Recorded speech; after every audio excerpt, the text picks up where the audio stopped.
Hi everyone, so Samsung recently launched the successor to the Galaxy A50s, which if you remember was highly criticized for being overpriced when it launched. Now we have the Galaxy A51 replacing the A50s. I've had a few days with the A51 wherein I have developed some impressions of it, and that is what I am going to be talking about in this video. So let's get started. Okay, first things first, the design of it has taken me away. Like seriously, I would really like to know how Samsung hits the nail with their designs like this. This one looks like a much better version of the A50s. And this color, just wow. I am also quite impressed with the fact that the phone is so light, thin and ergonomic all at the same time. But don't be mistaken by the looks of it, it's not glass. Samsung calls it Glastic, but I truly think it's plastic. The sides feel sturdy like metal, but I've not exactly been able to guess what it is. Anyways, these 3D holographic cut patterns look amazing. If you look at the back, you can see the cameras being placed in an L-shaped arrangement, which seems to be the design language the company will be following with its upcoming phones. Aesthetically, you get all the buttons on the right, while the left side of it is reserved for the SIM tray. Down below, you get a Type-C port, a speaker, and our beloved headphone jack. So yeah, I had uploaded the A50s's design in my review, and I love this one too. Another thing I absolutely love about this phone is the front of it. This 6.5 inches Super AMOLED screen is exactly what I was looking for. There's a tiny punch hole at the center of it, which by the way is smaller than the Note 10 Plus. And I like the fact that it looks almost non-existent. Anyways, the display is amazing. The colors, the contrast, those thin bezels all add to the niceties of the display. While I'm on the subject of the phone's good aspects, I would also like to mention that this phone comes with Android 10 out of the box with One UI 2.0. And having used this Android skin, it's hard to like any other. The UI is so easy to get used to and everything is just there, so easily reachable. Designed with further eased one-handed usage on Samsung's big phones in mind, I must say that I really like the changes to it from the previous version of the One UI. The transition seems so much faster and smooth as well.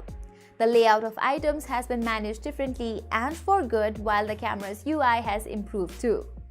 Overall, the UI looks more colorful and more managed, and have always complained about One UI being slower on Samsung's budget and mid-range phones, and finally Samsung seems to have listened. But I would like to clarify that the A51 that I've gotten to use is a preliminary unit, so the experience might be even better when the phone hits the store. This is because the first batch of review units don't come with the final version of software installed in them.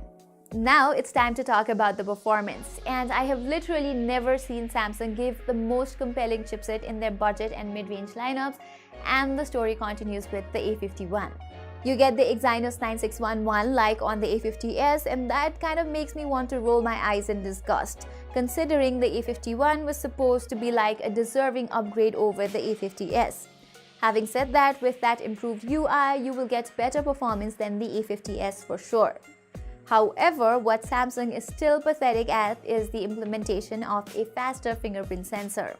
I really do hope they improve on this, and with haste. Now getting to the cameras, I don't want to give my final judgment based on the review unit I have, but as far as I've tested, I think the cameras are one of the best things about the device. The optimization seems to have improved, and you also get a new camera UI which looks more subtle than it was.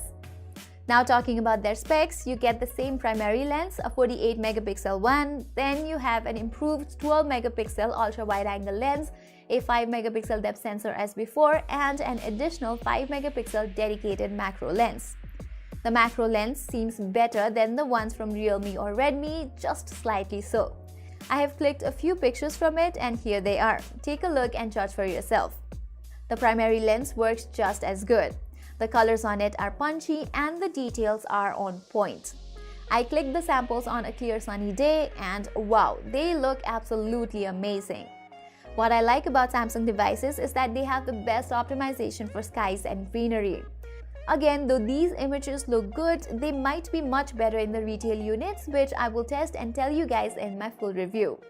As for now, these are the wide-angle images. They are sharp and have fuller colors.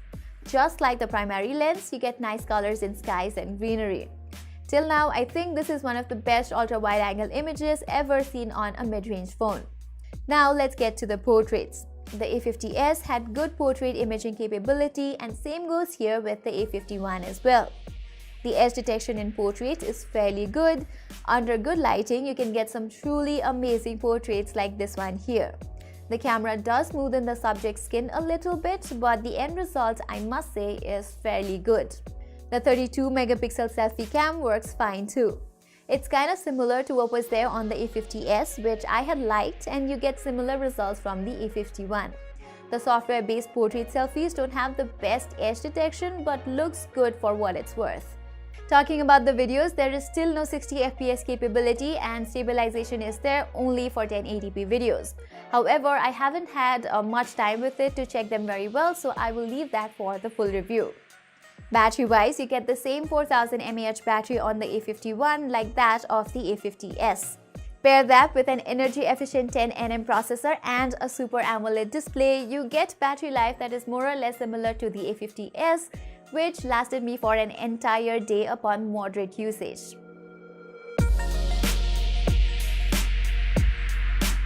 So if I have to give my final impression on the Galaxy A51, I would like to applaud Samsung for giving such a premium-looking phone at a mid-range price segment. Similarly, the display with its flagship-like punch hole and a Super AMOLED panel looks very attractive. The UI has been upgraded for good, and it is faster and smoother than ever. Similarly, the cameras also look very promising as far as I've tested. However, performance has never been Samsung's strongest suits, and even though the Exynos 9611 is not a bad chipset, you can get better performance in phones like the Redmi Note 8 Pro or the Realme X2. So overall, I think the Galaxy A51 is a good choice, but not the wisest when it comes to performance.